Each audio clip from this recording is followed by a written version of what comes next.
Bismillahirrahmanirrahim. Assalamualaikum warahmatullahi wabarakatuh. Maha suci Allah, segala puji dan syukur kita panjatkan kehadirat Allah. Semoga kita selalu dalam bimbingan rahmat dan ridho Allah subhanahu wa ta'ala. Subhanallah walhamdulillah astagfirullah wa Allah.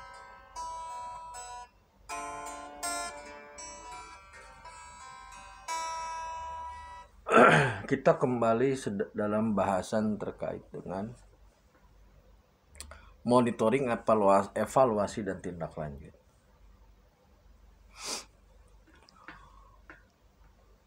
Bias perjalanan umat dalam rentang waktu 1400 tahun ini memang sangat sangat banyak bias, banyak jalan, banyak cabang, banyak ranting, sangat membias. Ini kita tidak dalam posisi membenarkan satu pihak, menyalahkan pihak lain, tidak. Namun lebih kepada satu realitas bahwasanya semakin jauh dari hulu, maka di hilir ini ternyata memang semakin banyak pembagian atau pemecahan atau firqah.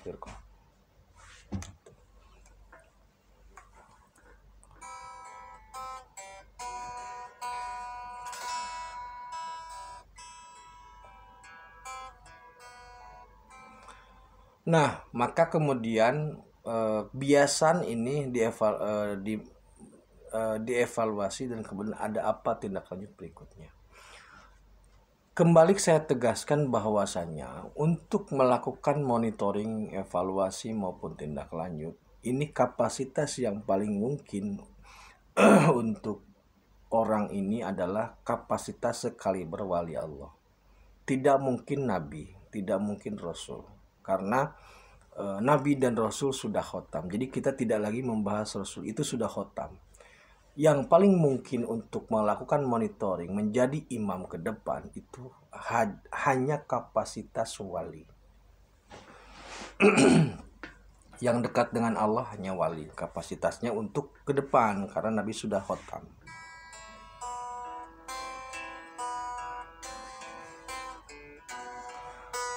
Nah, kemudian pertanyaan sederhananya, hajat pagelaran jagat ini apa yang akan dilakukan atau apa yang akan terjadi gitu ya setelah hasil dari evaluasi itu. Yang pertama sosoknya, saudaraku. Sosok yang akan memimpin ini peluang terbesarnya adalah waliullah dengan kapasitas dia sebagai pemimpinnya para wali itu. Jadi bukan wali biasa, tetapi para pemimpinnya para wali. Kenapa demikian? Karena untuk bisa menjadi pemimpin maka kapasitas dia harus pemimpin gitu. Jadi tidak sembarangan. Nah, apa yang akan dikelola? Yang akan dikelola ini adalah jagat raya. Jadi mewakili, wali itu kan wakil Allah. Mewakili Gusti, mewakili Allah dalam menata jagat raya untuk seluruh dunia atau seluruh dimensi. Baik dimensi manusia, dimensi binatang, dimensi setan, iblis, semua ditata ulang.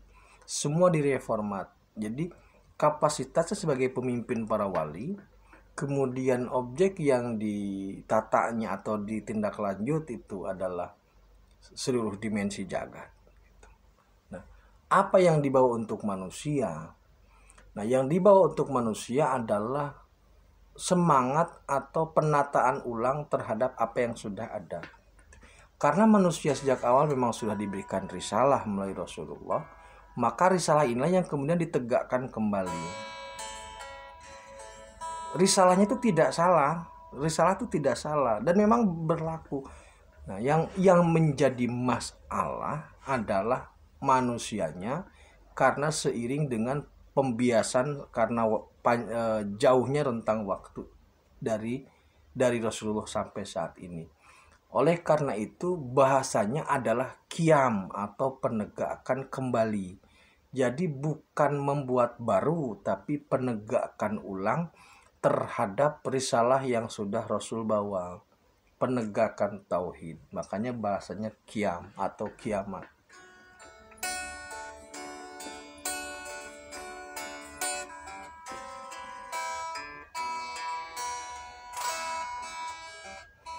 Maka inti dari pagelaran jagat nanti itu adalah seorang SP, seorang IM itu membangkitkan zaman yang namanya zaman kewalian. Jadi meneruskan atau melanjutkan estafet kepemimpinan dari kerasulan ke kewalian, kemudian menegakkan kembali tauhid sebagai unsur utama risalah dari Rasulullah, kemudian menata ulang ibadah yang sekarang banyak percekcokan, dan nanti juga akan mengatur muamalah supaya hubungan antar manusia itu lebih indah.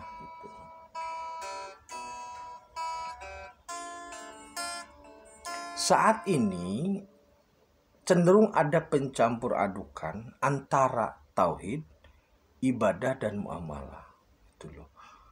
Ada pencampur adukan antara tauhid dengan muamalah, dengan budaya. Ini dicampur aduk sehingga ketika ditembak oleh suatu rumus itu sulit gitu loh. Semisal budaya di suatu tempat dipaksakan identitasnya sebagai Islam, dipaksakan masuk ke tempat yang lain. Nah, pemaksaan budaya, padahal budaya itu bukan agama, terhadap budaya di tempat lain, itu menjadikan masalah. Nah, pencampur adukan budaya dengan agama ini yang merepotkan. Seolah-olah Allah berkehendak tunggal terhadap satu karakter budaya.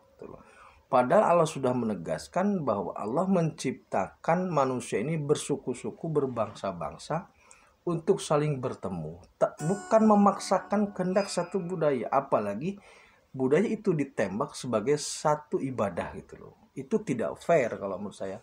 Nah, ini nanti yang akan ditata, salah satu contoh nyata yang akan ditata ulang. Nah, selain itu nanti yang akan ditindaklanjuti adalah terkait dengan kesejahteraan. Karena saat ini kondisi ekonomi tidak fair juga. Allah sudah berkehendak bahwa ini harus segera diluruskan karena sudah offset. Jadi hasil evaluasinya jagat raya sudah offset. Maka bejananya ditumpahkan, siapkan pagelaran, dan begitulah.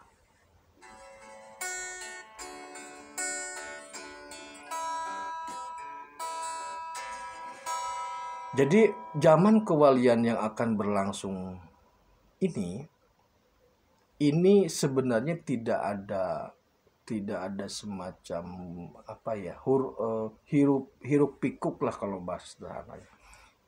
Zaman kewalian ini hanya semacam bahasa identitas. Karena bagi orang muslim ya tetap sholat 5 waktu. Ini hanya bahasa identitas, bukan untuk membedakan juga, tetapi untuk sebagai pembatas zaman saja, untuk pengingat gitu loh. Bahwasanya ini Cikampek masuk Karawang gitu. Kayak gitu-gitu saja. Tapi pada prinsipnya tetap tol Jakarta Cikampek gitu. Kayak gitulah kurang lebihnya. Jadi bukan untuk membuat identitas baru yang nanti malah menjadi firqo atau menjadi kelompok. Tetapi ke depan zaman ini merupakan zaman yang universal, yang menjadi semacam dom atau semacam pelindung untuk seluruh umat manusia. Itu karena Allah Subhanahu wa taala berkehendak manusia itu hidup dengan damai, dengan rukun. Itu. Jika dia tidak beriman kepada Allah, maka biar Allah yang mengurusnya. Jika dia tidak beribadah, biar Allah yang mengurusnya, tetapi manusia tetap rukun gitu. Jadi urusan ibadah, urusan tauhid itu urusan Allah. Manusia dengan manusia tidak berhak saling menghakimi gitu loh. Jadi seorang umpamanya puasa, temannya tidak berpuasa, maka yang berpuasa tidak memiliki hak untuk menegaskan selamat atau tidak selamatnya orang itu. Itu urusan Allah. Tetap kita saling mengingatkan dalam kapasitas sebagai manusia, sebagai sesama yang beriman, sebagai sesama teman tetap. Namun tidak memiliki kapasitas judgment atau vonis. Karena ini yang merusak gitu. Ini yang merusak. Nah, jadi zaman ke depan ini akan menjadikan zaman lebih indah gitu loh.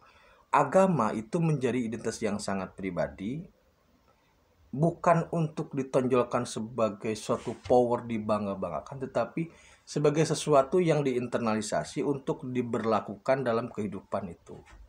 Jadi bukan identitas simbolik, tapi identitas aplikatif.